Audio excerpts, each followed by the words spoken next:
चलिए आगे बढ़ते हैं।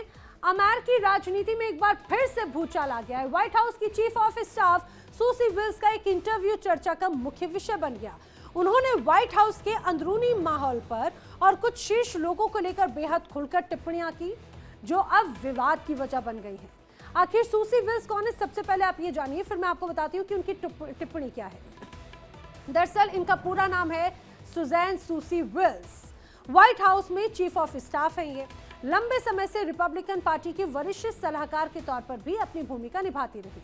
अब डोनाल्ड ट्रंप के कई चुनाव अभियानों में इन्होंने कई महत्वपूर्ण भूमिकाएं निभाई हैं। 2024 के राष्ट्रपति चुनाव अभियान में भी उनकी अहम भागीदारी नजर आई। अब 2025 में जब व्हाइट हाउस में चीफ ऑफ स्टाफ की जिम्मेदारी इन्हें मिली तो इनका कद और बढ़ा और इसके साथ ही इनकी जिम्मेदारियों में भी इजाफा हुआ।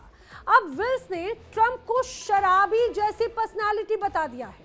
जी हां, शराबी जैसी पर्सनालिटी डोनाल्ड ट्रंप की। ये टिप्पणी इसलिए ज्यादा विवादित है क्योंकि ट्रंप स्वयं शराब नहीं पीते, लेकिन विल्स ने उनका व्यवहार, उनके निर्णय लेने की शैली और असहज दबाव में प्रतिक्रिया को शराबी रुख की एक तरह से बताया है।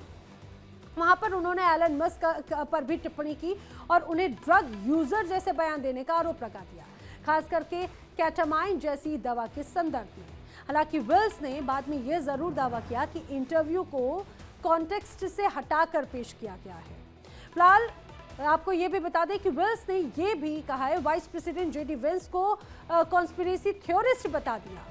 ये भी उनकी इंटरव्यू की एक प्रमुख लाइन ही रही है।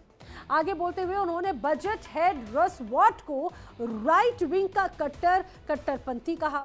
हालांकि मस्क ने इस साल की शुरुआत में न्यूयॉर्क टाइम्स की एक रिपोर्ट के बाद में केटामाइन का इस्तेमाल करने से इनकार कर दिया था, जिसमें उस चीज और दूसरी ड्रग्स के बहुत ज्यादा इस्तेमाल का आरोप लगाया गया था।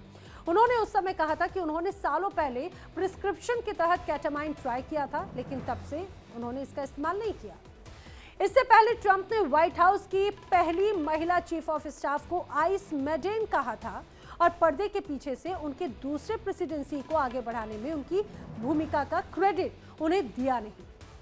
अब 68 साल की विल्स अब वैनिटी फेयर की कहानी के बाद सुर्खियों में है, जिसके बारे में मैगजीन ने कहा है कि ये पिछले साल के अनुभवी पॉलिटिकल जर्नलिस्ट क्रिस विपल के साथ में कई इंटरव्यूज पर आधारित थी।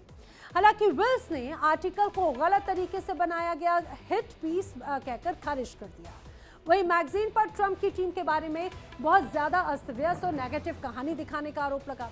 उन्होंने ये भी लिखा कि जरूरी बातों को नजरअंदाज कर दिया गया और मैंने और दूसरों ने टीम और प्रेसिडेंट के बारे में जो भी कुछ कहा उससे कहानी से एक तरह से बाहर रखा गया। ट्रंप ने खुद न्यूयॉर्क पोस्ट को बताया कि विल्स ने उन्हें शराबी जैसी पर्सनालिटी वाला बताकर सही कहा, भले ही वो शराब बिल्कुल नहीं पीते। इस पर ट्रंप ने कहा कि भाई देखिए, मैं शराब नहीं पीता, ये बात सभी जानते हैं, लेकिन मैंने अक्सर कहा है कि अगर मैं पीता तो मेरे शराबी होने का बहुत अच्छा चांस होता। ये बहुत पॉजिटिव पर्सनालिटी है। आगे उनकी तरफ से ये भी कहा गया कि विल्स ने बहुत अच्छा काम किया है। अब मैं आपको बताती हूँ कि ट्रंप आखिर क्यों नहीं पीते हैं शराब। दरअसल ट्रंप के बड़े भाई फ्रेड ट्रंप जूनियर की मौत शराब पीने की वजह से हुई और इसी वजह से अमेरिकी राष्ट्रपति शराब नहीं पीते। वो डाइट कोक पीना पसंद करते हैं और इसके लिए उन्होंने बाकायदा व्हाइट हाउस के ओवल ऑफिस में अपनी टेबल पर एक रेड बटन भी लगाया हुआ है और वो जैसे ही बटन दबाते हैं, बटन दबाने पर व्हाइट हाउस का एक स्टाफ मेंबर उनके लिए डाइट कोक लेकर आ जाता है। इंटरव्यू के दौरान डोनाल्ड ट्रंप का व्यक्तित्व शराबी जैसा बताने की वजह से विल्स की जमकर आलोचना हो रही है। अब ऐसे में अमेरिकी राष्ट्रपति ने अपनी चीफ ऑफ स्टाफ का बचाव किया। अमेरिकी इतिहास की पहली महिला हैं जो व्हाइट हाउस की चीफ ऑफ स्टाफ बनी। ट्रंप ने उन्हें कभी कभी आइस मेडन भी कहा, क्योंकि वो मीडिया में कम दिखाई देती हैं और रणनीति में ज्यादा माहिर मानी जाती हैं। ट्रंप ने कहा है कि मैंने खुद कई बार कहा कि अगर मुझे शराब पीने की आदत होती तो मैं अच्छा शराबी बनता। मैंने अपने बारे में ये बात कई बार कही। उन्होंने कहा कि मेरा व्यक्तित्व ऐसा लगता है कि मुझे शराब की लत है। विल्स एक कमाल की महिला है और डोनाल्ड ट्रंप ने कहा कि मुझे उन पर पूरा भरोसा है। मैंने जो सुना है उसके अनुसार उनके इंटरव्यू में कही गई बातों को गलत तथ्यों के साथ में पेश किया, जिससे लोगों को गुमराह किया जा रहा है। यानी कि डोनाल्ड ट्रंप विल्स के इंटरव्यू की बड़ी बातों को कहीं ना कहीं कवर अप करते हुए या फिर उनका बचाव करते हुए नजर आए। इससे ये तो स्पष्ट हो जाता है। लेकिन विल्स की तरफ से जो बड़ी बातें कही गई, ये कहीं ना कहीं डोनाल्ड ट्रंप की नीति, उनके अंदाज, उनके बर्ताव और उनके अचानक से लिए गए फैसलों पर एक क्वेश्चन जरूर खड़ा करती है।